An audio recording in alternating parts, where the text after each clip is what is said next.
বাবাকে অনেক বুঝিয়েছো, আব্বা বিয়ে দাও বিয়ে দাও। নারী দেখলে আমার টাইম নাই বেটা। নারী মানুষের প্রতি যার অ্যাট্রাকশন কাজ করে না, সে তো পুরুষের কাতারেই পড়ে না। রাত বাজে 2টা। এবার কিন্তু আর হাসি না, সিরিয়াস হয়ে বলছি। দেখো, অপশন 2টা। এক হচ্ছে তোমার পাশে তোমার হালাল স্ত্রী আছে, কেউ হাসবেন না, আমি কিন্তু একদম সিরিয়াস হয়ে বলছি। এখন আপনার ভেতরে চাহিদা হয়েছে, আপনার যে ন্যাচারালি আল্লাহ তাআলা একটা যৌবিক চাহিদা দিয়েছে, এটা আপনার ভেতরে জাগ্রত হয়েছে, কিন্তু আপনার পাশে আপনার ওয়াইফ আছে, হালাল ওয়াইফ, দেখতেও সুন্দরী, আবার আপনার বউ খাপে খাপ মঞ্জুর বাপ।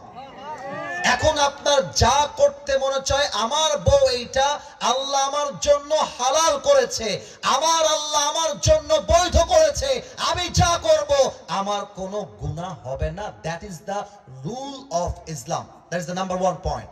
নাম্বার 2, রাত বাজে 2টা, তোমার ভেতরে তোমার যৌবনের চাহিদার যেই যন্ত্রণা বা কষ্ট, আমি আবারও বলছি, আমি কিন্তু তোমাদেরকে হাসাবার উদ্দেশ্যে একটা কথা বলছি না।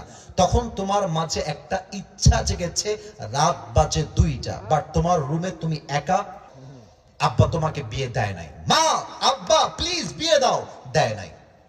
এখন রাত 2টার সময় তুমি যদি তোমার যৌবনের চাহিদায় পড়ে পর্নোগ্রাফি দেখো, কোন মেয়ের সঙ্গে কল দিয়ে বাজে কথায় লিপ্ত হয়ে যাও, প্রত্যেকটা গুনাহের দায়ভার তোমার বাপকে আর মাকে কিয়ামতের দিন বহন করতে হবে।